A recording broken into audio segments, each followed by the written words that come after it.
नमस्कार दोस्तों, हमारी आज की कहानी का नाम है बदलाव।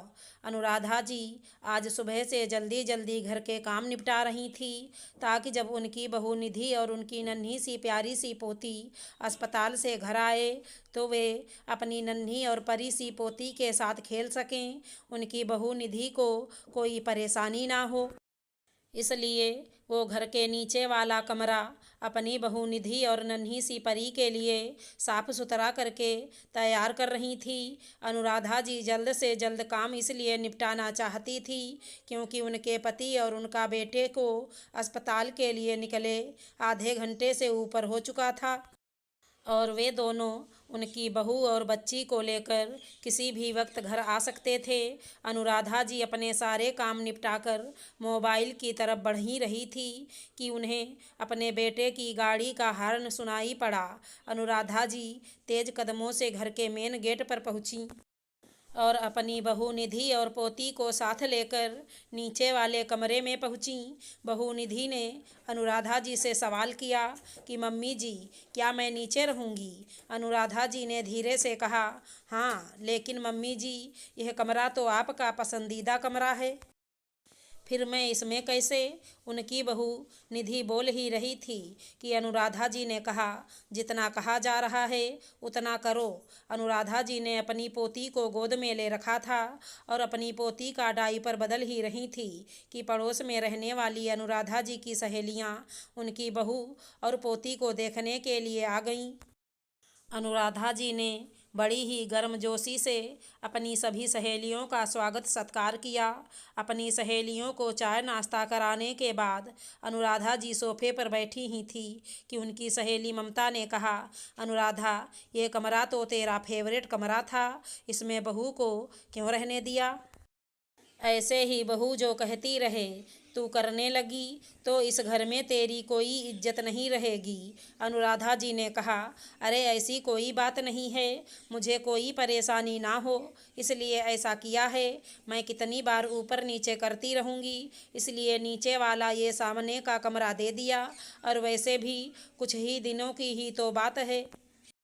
अनुराधा जी की सहेली ममता ने कहा, यदि ऐसा है तब तूने ठीक किया है, वैसे बहू के लिए मसाला कब तैयार करेगी? अनुराधा जी ने कहा, आज ही अपने पति से कहती हूँ कि मसाला का सामान बाजार जाकर ले आएं, एक बार सामान आ जाए उसके बाद मैं मसाला तैयार कर दूंगी। ममता ने कहा, देखा अनुराधा, अभी बादाम काजू किशमिश आदि जो भी सामान मसाला में पड़ता है 5 साल पहले वाली कीमत इन सामानों की नहीं रही और वैसे भी तू उस समय अपनी बेटी के लिए मसाला बनाई थी जिसने एक बेटे को जन्म दिया था। अभी कम कम सामान डालकर मसाला बना दो और यह दिमाग में हमेशा रखना कि तुम जिसके लिए यह सब कर रही हो वो तुम्हारी बहू है जिसने एक बेटी को जन्म दिया है। अनुराधा जी ने कहा, ममता, जैसा तू कह रही है ना, मैं बिल्कुल वैसा ही करूँगी। तू चिंता मत कर, तू आराम से चाय पी। बगल के कमरे में लेटी अनुराधा जी की बहू को अनुराधा जी और उनकी सहेली ममता की बातें सुनाई दे रही थी। ये सब बातें सुनकर निधि की आंखों से आंसू बहने लगे।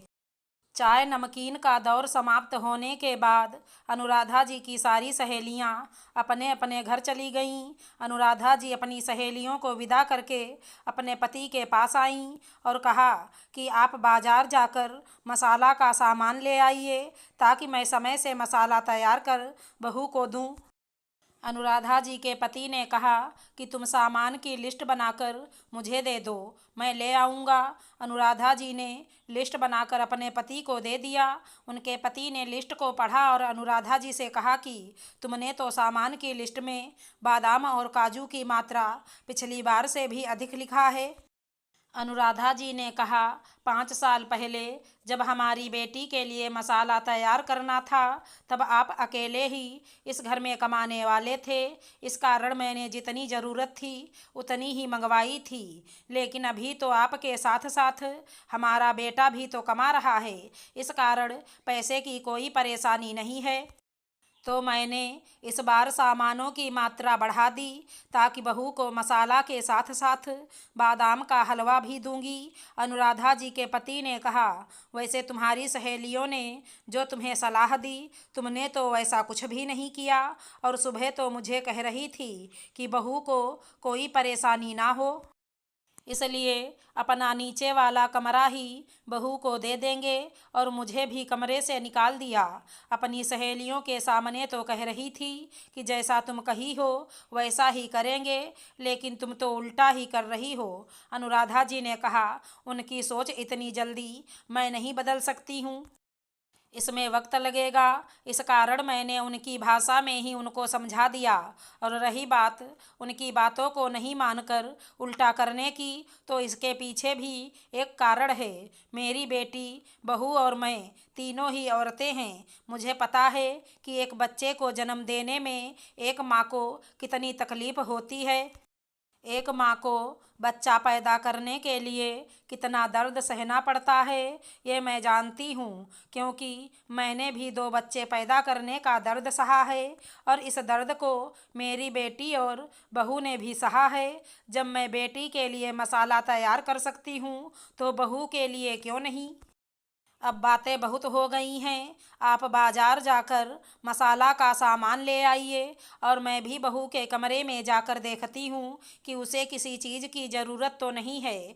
निधि सास और ससुर की बातें सुनकर फिर से रो पड़ी। अनुराधा जी जब अपनी बहू निधि के कमरे में गईं, तो निधि की आंखों में आंसू देखकर घबरा गईं, और बहू के पास जाकर पूछा कि क्या हुआ, ज़्यादा दर्द हो रहा है क्या। निधि ने अपनी सास का हाथ पकड़कर अपने पास बैठाते हुए कहा कि मम्मी जी, अभी से मैं आपकी बेटी बन सकती हूँ। दोस्तों, जब ज़माना बदल रहा है और साथ ही कुछ लोगों की सोच जो पहले थी वह भी वक्त के साथ बदल रही है, यह बदलाव परिवार और समाज के लिए बहुत ही लाभकारी साबित होगा। आशा करती हूँ हमारी कहानी अच्छी लगी होगी। धन्यवाद दोस्तों।